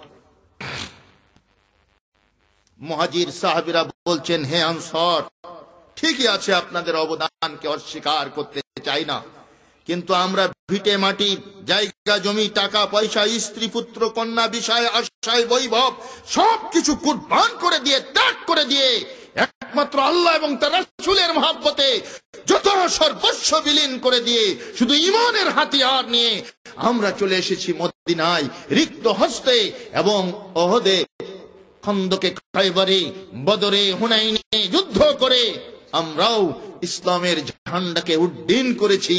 আমাদের অবদানও অস্বীকার করার জন্য নয়। সুতরাং আজকে নবী নয়, নবী নাই, ইসলামে খেলাফতের মসনদে আমরাই বসব। বলেন, আপনাকেই জাস্টিস বানিয়ে দিলাম, কাদের পক্ষে রায় দিবেন? কোন পক্ষে আপনি রায় প্রদান করবেন? দুদলই তাদের দাবিতে অনড়। সকিফায়ে বনি সায়েদায় বসে 2 দল দুদিকে দাঁড়িয়ে গিয়েছেন। তলোয়ার শুধু কোষবদ্ধ তলোয়ার কোষমুক্ত করছেন, আবার কোষাবদ্ধ করছেন। তলোয়ারের ঝনঝনানি শোনা যাচ্ছে। 2 পক্ষে লড়াই বেঁধে যাওয়ার উপক্রম হয়েছে। আল্লাহর নবীর লাশ পড়ে আছে হযরতে আয়েশা উম্মুল মুমিনিনের গৃহে। কোন মানুষ যদি মৃত্যুর পরে উপকার করতে পারত, কথা বলতে পারত, ইস্তেমদাদ করতে পারত, মদত করতে পারত, বিশ্বনবী অবশ্যই কাউকে না কাউকে ডাক দিয়ে বলতেন, গোলমাল করো না, অমুককে খলিফা বানিয়ে দাও। তা তিনি বলেন নাই, বলতে পারেন নাই। হযরত সিদ্দিক আকবর আবু বকর রাদিয়াল্লাহু তাআলা আনহু কিছু পাথর খণ্ড জোগাড় করলেন, উঁচু একটা জায়গা বানালেন, মিম্বার তৈরি করলেন। সেই মিম্বরের উপর দাঁড়িয়ে তিনি ভাষণ দান করলেন, হে আনসার এবং মুহাজির সম্প্রদায়, তোমরা শোনো, ইন্নী সামি'তু রাসূলুল্লাহ সাল্লাল্লাহু আলাইহি ওয়াসাল্লাম ইয়াকুলু আল-আইম্মাতু মিন কুরাইশ। হে মদিনার আনসার, মক্কার মুহাজির, তোমরা শোনো, আমি বিশ্ব নবীকে বলতে শুনেছি, ইমামতের দায়িত্ব এই কুরাইশদের ভিতর থেকে গ্রহণ করবে। জোরে কোন সুবহানাল্লাহ। ইমামত, নেতৃত্ব এই কুরাইশদের ভিতর থেকেই গ্রহণ করবে। নেতৃত্ব নির্বাচন কুরাইশদের ভিতর থেকেই করতে বলেছেন আল্লাহর নবী। সুবহানাল্লাহি বিহামদিহি। রাসূলের কথাটা আবু বকর সিদ্দিক রিলে করে শোনালেন 3 দিন পরে, কারণ তিনি চাচ্ছিলেন যে এই কথাটা অন্য কেউ বলুক। মদিনার আনসারদের মুখ থেকে বের হোক। কিন্তু হয়তো সে হাদিস কারো জানা ছিল না। অগত্যা তৃতীয় দিনে আবু বকর সিদ্দিক যখন দেখলেন যুদ্ধাঙ্গহী মনোভাব নিয়ে দুদল যখন সম্মুখ যুদ্ধে নেতৃত্বের লড়াইয়ে অবতীর্ণ হবার উপক্রম হয়েছে, তখন তিনি বলে দিলেন দায়িত্বহীন ভাষায় এই হাদিসের বাণী তিনি পেশ করলেন। সাথে সাথে আনসার সাহাবীরা তাদের তলোয়ার কোষাবদ্ধ করলেন এবং বললেন, হে সিদ্দিক আকবর, আপনি কুরাইশদের ভিতর থেকে একজন ইমাম নিযুক্ত করে দিন, একজন খলিফা নির্বাচন করুন, আমরা তার হাতে আনুগত্যের বায়আত করব, আনুগত্যের শপথ করে তার নেতৃত্ব মেনে নেব।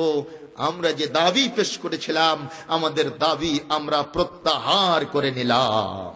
যেরকম সুবহানাল্লাহ, মুসলিম বিশ্বের খেলাফতের দাবি প্রত্যাহার করতে পারে, কিন্তু আমরা যারা নিজেরা কোন্দল করি তারা কিন্তু নিজের সুপ্রতিষ্ঠিত মতামত যদি কোরআন হাদিসের বিপক্ষে হয় সেটা কিন্তু প্রত্যাহার করতে পারি না। এটা আমাদের দন্যতা, এটা আমাদের ঈমানি দন্যতা। এই দন্যতা কাটিয়ে উঠতে হবে। সদা সার্বক্ষণিক ভাবে আপনা কামেকে প্রস্তুত থাকতে হবে। আল্লাহ এবং তার রাসূলের ফয়সালা এসে যাবার পরে সেটাই ধর্তব্যের বিষয় হবে।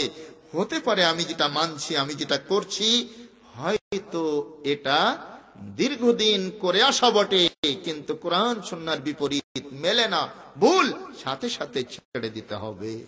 আমাদের সিয়ামে, সালাতে, হজ্জে, যাকাতে, নামাজ, রোজা, হজ, যাকাত, কালেমা, ঈমানে বহু ভুল ত্রুটি রয়েছে যা আমরা করে আসছি, এটা ছেড়ে দিতে হবে।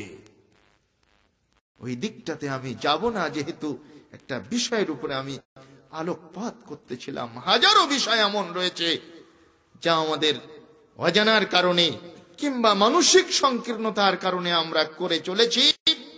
যেমন একটা বললাম, ইব্রাহিম আলাইহিস সালাম প্রিয় বস্তু কুরবানি দিতে হবে এ মর্মে আদিষ্ট হয়েছিলেন। এ বক্তব্য কোথাও পাওয়া যায় না। ডাইরেক্ট কোরআনের বক্তব্য হচ্ছে তিনি পুত্র কুরবানি দিতে আদিষ্ট হয়েছিলেন, সেটাই বাস্তবায়ন করেছিলেন, আল্লাহ তাকে খলিল হিসাবে গ্রহণ করেছিলেন। বাস, কথা এখানেই শেষ। অত ভনিতা করে কান বন্ধ করে চোখ বুজে ওয়াজ করার প্রয়োজন নেই। প্রথম রাত্রিতে স্বপ্ন দেখে পরের দিনে খলিল 100 উট কোরবানি দিয়েছিলেন। এই ভিত্তিহীন আজগবি কথা দিয়ে বাংলার মুসলিম জনগণকে বিভ্রান্ত করা হয়েছে। ওয়াজ নসিহতের নামে আল্লাহ তাআলার কাছে পানা চাই। আল্লাহ আমাদের সঠিক তথ্য জানার সুযোগ দিন।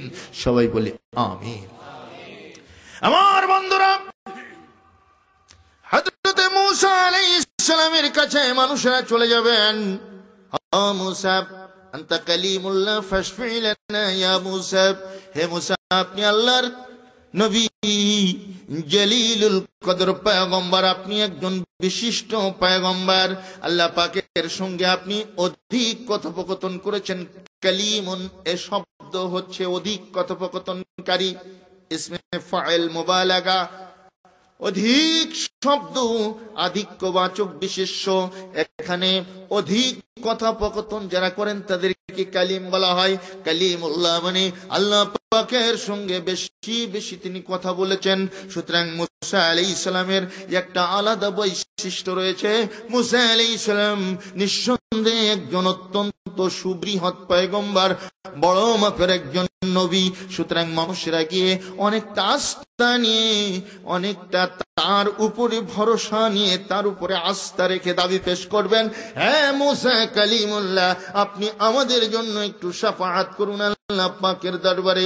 হযরত মূসা কালিমুল্লাহ একই সুরে বক্তব্য দিয়ে বলবেন, ওরে হাসরবাসী, আমি পারবো না ওই জায়গায় যেতে, আমার বড় ভয় করে, তোমরা চলে যাও হযরতে ঈসা রূহুল্লাহ আলাইহিস সালামের কাছে চলে যাও।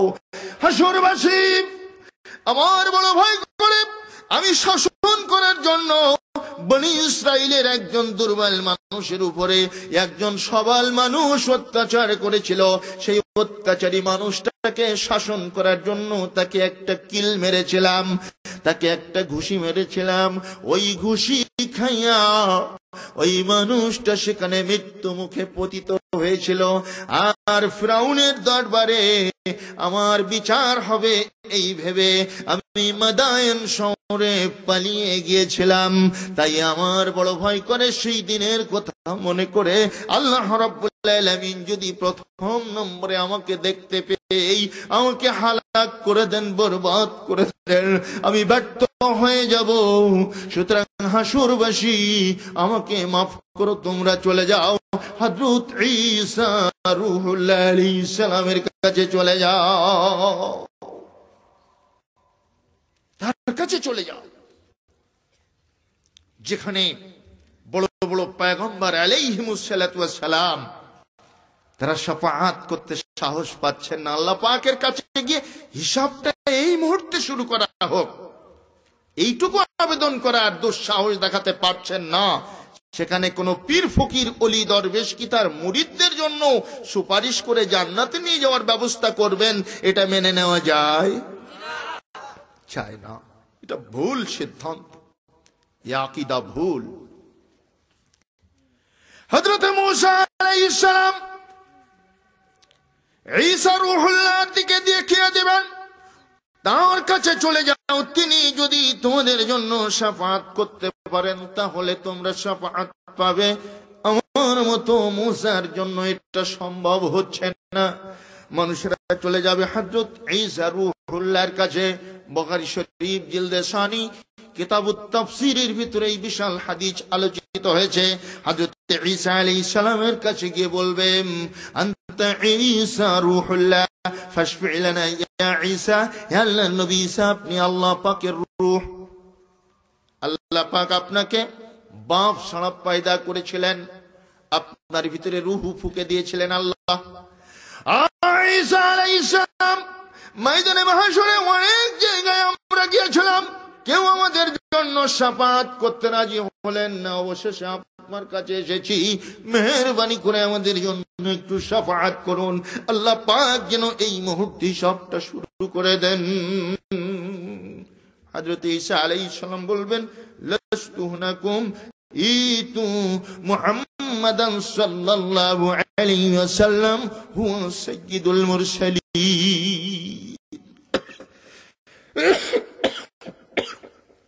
হ্যাঁ হাসরবাসী, পারবো না আমি ওই জায়গায় যেতে।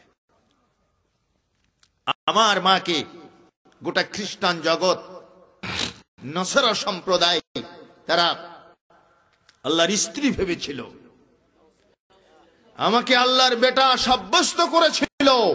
জোরে কর নাউযুবিল্লাহ। এই কর্মকাণ্ডে আমার কোনো মদত ছিল না, সমর্থন ছিল না, তারপরেও আমার কওম এটা করেছিল। এজন্য আমার পরাণটা দুরু দুরু করে রে, আমি যেতে পারি না আল্লাহ পাকের কাছে, আমার খুব ভয় করে। ওই কওম কেন করেছিল এটা, এ কথা যদি আল্লাহ আমাকে জিজ্ঞেস করেন আমি কি উত্তর দেব? আমি ওই জায়গায় যেতে পারবো না, আমি ভীত সন্ত্রস্ত। তোমরা চলে যাও। হযরতে জলিলুল কদর পয়গম্বর, বিশ্ব শ্রেষ্ঠ পয়গম্বর, বিশ্ব নবী, শ্রেষ্ঠ নবী, শেষ নবী মুহাম্মদ ইবনে আব্দুল্লাহর কাছে চলে যাও। হুয়া সাইয়্যিদুল মুরসালিন, তিনি হচ্ছেন সমস্ত নবীদের সর্দার। তিনি ছাড়া আজকে কেউ পারবে না শাফাআত করতে। মানুষেরা চলে যাবে বিশ্ব নবী মুহাম্মদুর রাসূলুল্লাহ সাল্লাল্লাহু আলাইহি ওয়াসাল্লামের কাছে। আল্লাহ পাক কাহার মূর্তি ধারণ করে বসেছেন, কাজুল কুজাত, কারুর কোনো কর্তৃত্ব নেই, একমাত্র কর্তৃত্ব আল্লাহর। লিমানিল মুলকুল ইয়াউম লিল্লাহিল ওয়াহিদিল কাহ্হার। কার রাজত্ব আজকে, বাদশাহত কার, কে আজকে মালিক, কে রাজাধিরাজ? অদৃশ্য থেকে আওয়াজ ভেসে আসবে, লিল্লাহি ওয়াহিদিল কাহ্হার, একমাত্র আল্লাহ সুবহানাহু তাআলা, তারই কর্তৃত্ব, তারই রাজত্ব, আর কারোর সেই দিন কোনো কর্তৃত্ব নেই। জোরে কোন সুবহানাল্লাহ। হযরত আদমকে ডাক দিয়ে আল্লাহ বলবেন, আখরিজ বাসান নার, হে আদম, দে, বের করে দে, জাহান্নামী মানুষদের বের করে দে। তোর বনু আদম, তোরই সন্তান, তুই তাদের পিতা, তুই নিজ হাতে বের করে দে।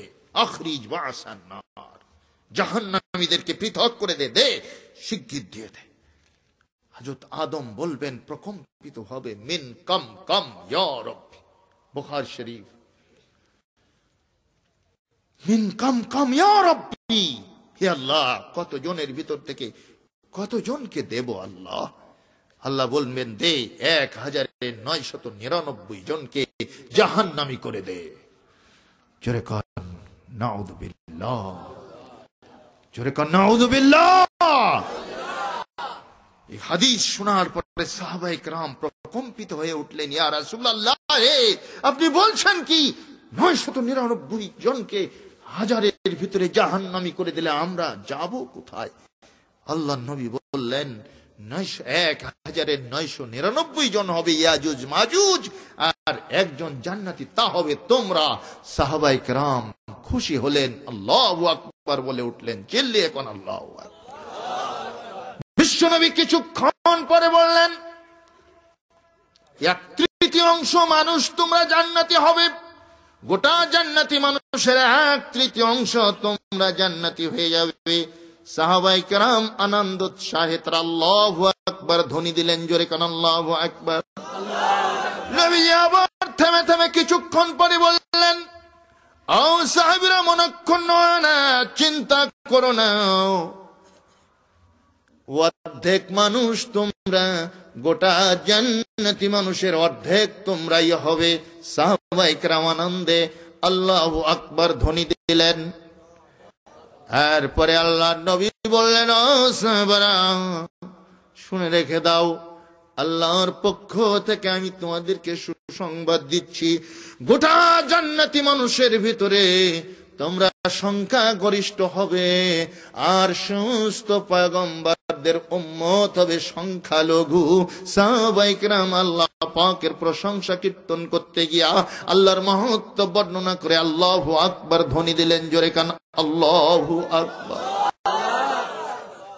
মানুষরা চলে যাবেন হযরত নবীজি মুহাম্মদ রাসূলুল্লাহ সাল্লাল্লাহু আলাইহি ওয়াসাল্লামের কাছে, أنت سيد المرسلين فاشفع لنا يا محمد, হে মুহাম্মদ রাসূলুল্লাহ সাল্লাল্লাহু আলাইহি ওয়াসাল্লাম, আপনি সমস্ত দুনিয়ায় নবীদের সরদার, আপনার কাছে এসেছি। কাউরুর কাছে আমরা মোহ পেলাম না, কাউরুর কাছে আমরা একটু আশ্রয় পেলাম না, আশ্বাস পেলাম না। নবী গো, তোমার কাছে শেষবারের মতো এসেছি, ছুটতে ছুটতে আমাদের জন্য একটু শাফাআত করুন। আল্লাহ পাক যেন আমাদের হিসাবটা শুরু করে দেন। বিশ্ব নবী ফাল ফাল করে চেয়ে দেখবেন, দুনিয়ার কোটি কোটি মানুষের ওই দুঃখ কষ্টের কোন সীমা পরিসীমা নাই।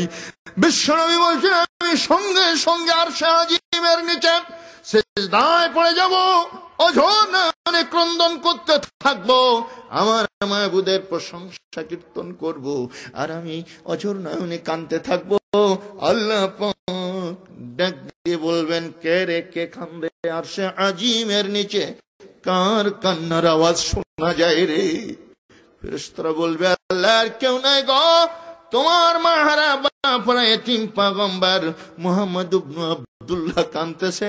আল্লাহ রাব্বুল আলামিন সঙ্গে সঙ্গে কুরসির উপর থেকে ডাক দিয়ে বলবেন, ইরফা রাসাকা ইয়া মুহাম্মাদু, ও নবী, বিশ্ব নবী, মাথা উত্তোলন করো, মাথা উত্তোলন করো। ময়দানে মাহশরে আমি তোমার কান্না বরদাস্ত করতে পারি না।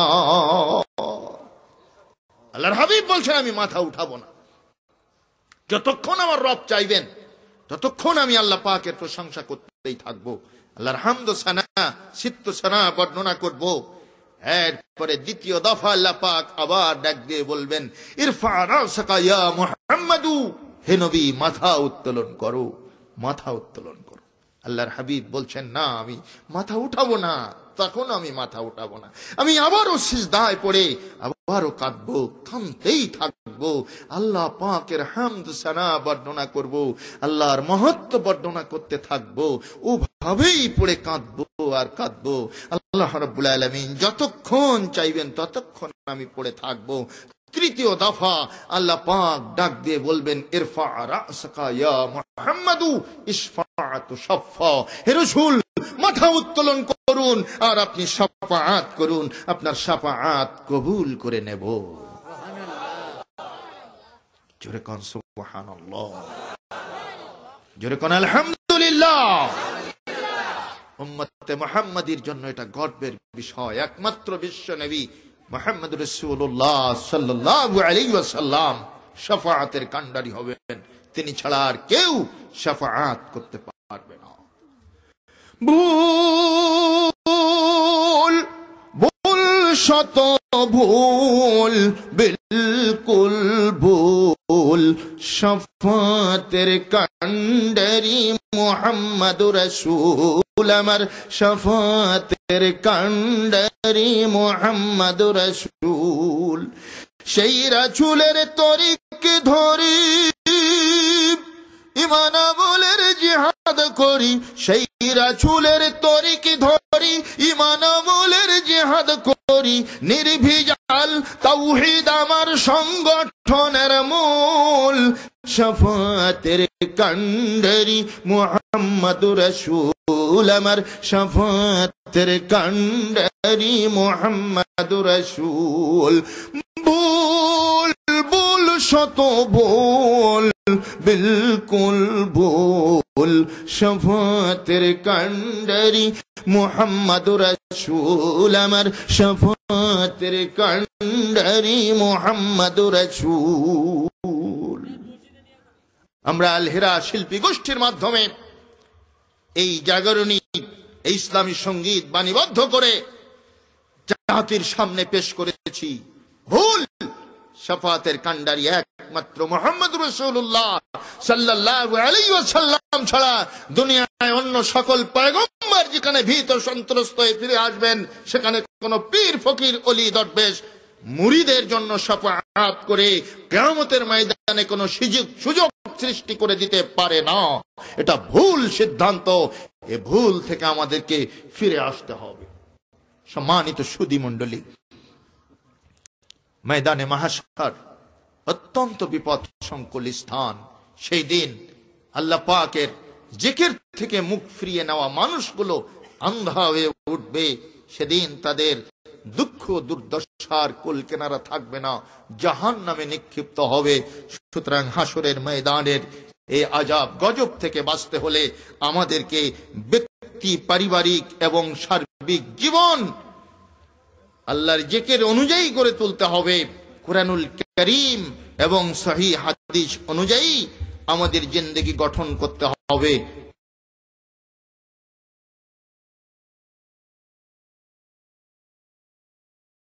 আল্লাহর জিকির অনুযায়ী গড়ে তুলতে হবে। কুরআনুল কারীম এবং সহিহ হাদিস অনুযায়ী আমাদের জিন্দেগি গঠন করতে হবে। যদি আমরা সেই গঠন করতে পারি তাহলে পরিত্রাণ পাবো, ময়দানে মাহশরে নাজাতের হকদার হতে পারবো। আর যদি না পারি তাহলে আমরা বিফল মনোরথ হয়ে সেই দিন জাহান্নামে নিক্ষিপ্ত হয়ে যাব। সুতরাং উপস্থিত সুধী মণ্ডলীর দৃষ্টি আকর্ষণ করে বলছি, আসুন আমরা আমাদের ব্যক্তি জীবনে, পারিবারিক জীবনে, আমাদের অর্থনৈতিক জীবনে, আমাদের গার্হস্থ্য জীবনে, আমাদের রাষ্ট্রীয় জীবনে এবং আমাদের আন্তর্জাতিক জীবনে, সর্বময় জীবনে আমরা পবিত্র কোরআন এবং সহিহ হাদিস অনুযায়ী আমাদের আকীদা ও আমলকে পরিশুদ্ধ করে নিই। কিয়ামতের কঠিন দিন থেকে নাজাত পাওয়ার জন্য, মুক্তি পাওয়ার জন্য, সেই দিনে পরিত্রাণ পাওয়ার জন্য আমাদের একমাত্র সম্বল হচ্ছে কিতাব ও সুন্নাতের সঠিক অনুসরণ। মহান আল্লাহ আমাদেরকে সেই তৌফিক ইনায়েত করুন। সকলেই বলি আমিন। আকুলু কওলি হাযা আস্তাগফিরুল্লাহ লি ওয়া লাকুম ওয়া লিসাইরিল মুসলিমিন। আমি আজকের সভা কর্তৃপক্ষ, বিশেষ করে যারা ইয়াং জেনারেশন যুবকদের এই পদক্ষেপ, এই জিহাদি পদক্ষেপ এবং এই সংস্কারমুখী পদক্ষেপকে অন্তরের অন্তঃস্থল থেকে স্বাগত জানাচ্ছি।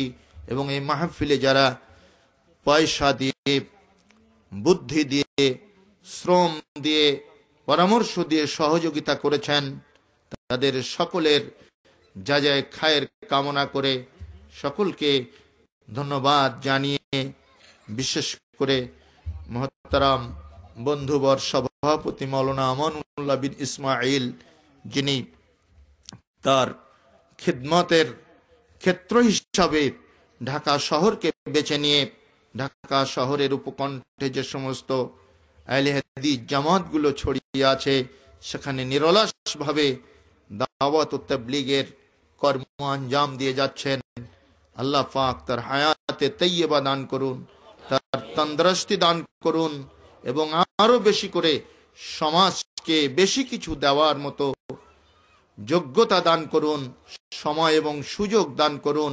এবং যিনি আজকে প্রধান আকর্ষণ হিসাবে আপনাদের সামনে একটু পরেই উপস্থাপিত হবেন, হাদিস শাস্ত্রের এক অনন্য সাধারণ পাণ্ডিত্যের অধিকারী জনাব মাওলানা আব্দুর রাজ্জাক বিন ইউসুফ, ইতিমধ্যেই তার লেখনী এবং বক্তব্য সারা বাংলাদেশে আলোড়ন সৃষ্টি করেছে এবং জাতির দূরবীন হিসাবে দিক নির্দেশনা দান করেছে।